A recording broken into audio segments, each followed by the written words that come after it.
BMS academy में आपका स्वागत है। चाहे वो डायरेक्टली मदरबोर्ड के साथ कनेक्ट किए जाए, चाहे वो इनडायरेक्टली कनेक्ट किए जाए, सबका संबंध मदरबोर्ड से ही रहता है। मदरबोर्ड का सबसे मुख्य कार्य कंप्यूटर कंपोनेंट्स को एक दूसरे के साथ सहयोग करना होता है। एक तरह से ये एक ऐसा बेस प्रदान करता है जिसपे सभी कंपोनेंट मिलकर कार्य करते हैं। एक तरह से हम ये कह सकते हैं कि मदरबोर्ड एक बहुत ही बढ़िया इलेक्ट्रॉनिक कंपोनेंट्स का फिजिकल अरेंजमेंट होता है, जिसमें लगभग वो सभी पार्ट्स अवेलेबल रहते हैं, वो सारा सर्किट अवेलेबल रहता है जो एक कंप्यूटर को चलाने और सभी कंपोनेंट्स के कार्य करने में जरूरी रहता है। अब हम बात करते हैं मदरबोर्ड के बेसिक कंपोनेंट्स की। हमारे पास एक मदरबोर्ड कुछ इस प्रकार का होता है जिसमें काफी सारे कंपोनेंट्स और काफी सारे पार्ट्स होते हैं।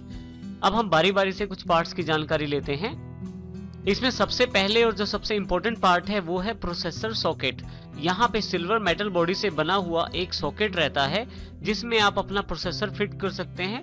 प्रोसेसर को लगाने के पश्चात उसके साथ एक लॉक दिया जाता है जिससे आप अपना प्रोसेसर मदरबोर्ड के साथ लॉक कर सकते हैं। इसके साथ ही यहीं से CPU या प्रोसेसर पूरे मदरबोर्ड को कंपोनेंट्स को कंट्रोल करने का कार्य करता है। नेक्स्ट जो हमारे पास पार्ट अवेलेबल है वो है मेमोरी स्लॉट्स के रूप में। देखिए यहाँ हमारे पास 4 मेमोरी स्लॉट्स दिए गए हैं जिनमें हम रैम फिट कर सकते हैं। यहाँ ये जानना जरूरी है कि हम कट के अनुसार ही रैम फिट करते हैं, अर्थात यदि ये जो कट दिया गया है बीच में, यदि आपकी रैम इस कट के अनुसार नहीं है तो फिर उस रैम को आप इस मदरबोर्ड में प्रयोग नहीं कर पाएंगे।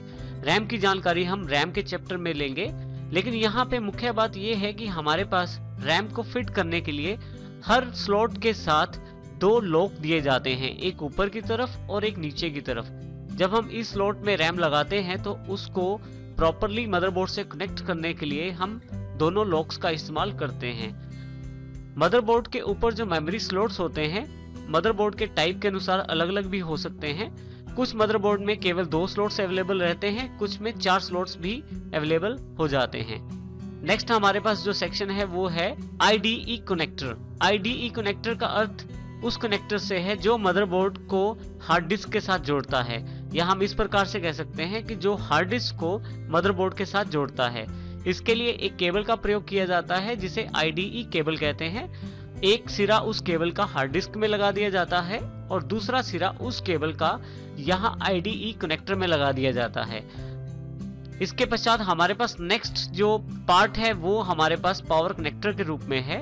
SMPS के द्वारा आए हुए पावर सप्लाई को, जो कि पावर कनेक्टर के रूप में होती है, इस पावर कनेक्टर के साथ जोड़ दिया जाता है। एक लॉक वहां अवेलेबल रहता है और एक लॉक साइड यहाँ अवेलेबल रहती है। जब हम उस कनेक्टर को, इसकी लेफ्ट साइड देखिए यहाँ पे एक लॉक साइड अवेलेबल है, जब हम उस पावर कनेक्टर को इस कनेक्टर के साथ जोड़ते हैं तो SMPS की सप्लाई पूरे मदरबोर्ड को मिलती है। ये पावर कनेक्टर 20 से 24 पिन का अवेलेबल हो सकता है मदरबोर्ड के प्रकार के अनुसार। नेक्स्ट हमारे पास CMOS बैटरी अवेलेबल रहती है। CMOS बैटरी बिल्कुल एक सेल होता है, जिस प्रकार से एक घड़ी में एक सेल डलता है उसी प्रकार से इस मदरबोर्ड के लिए भी एक CMOS बैटरी अवेलेबल रहती है। ये CMOS बैटरी कंप्यूटर के बंद होने की स्थिति में भी आपके कंप्यूटर का टाइम और डेट अपडेटेड रखती है और आपकी बायस सेटिंग्स को सेव करके रखती है। यदि आपको लगता है कि आपके कंप्यूटर की डेट और टाइम ठीक नहीं दिखाया जा रहा, आप बार बार डेट टाइम चेंज करते हैं, ठीक करते हैं और डेट टाइम फिर से अपने आप चेंज हो जाता है, तो आपको उस समय ये CMOS बैटरी को बदलना होता है। तो इस तरह से CMOS बैटरी यहाँ पे अवेलेबल रहती है मदरबोर्ड के स्थान पे। नेक्स्ट हमारे पास साउथ ब्रिज एक चिप अवेलेबल रहती है। यहाँ पे यदि हम देखें तो साउथ ब्रिज को इंडिकेट कर रही है चिप। इस हीट सिंक के नीचे एक चिप होती है जिसे हम कहते हैं साउथ ब्रिज।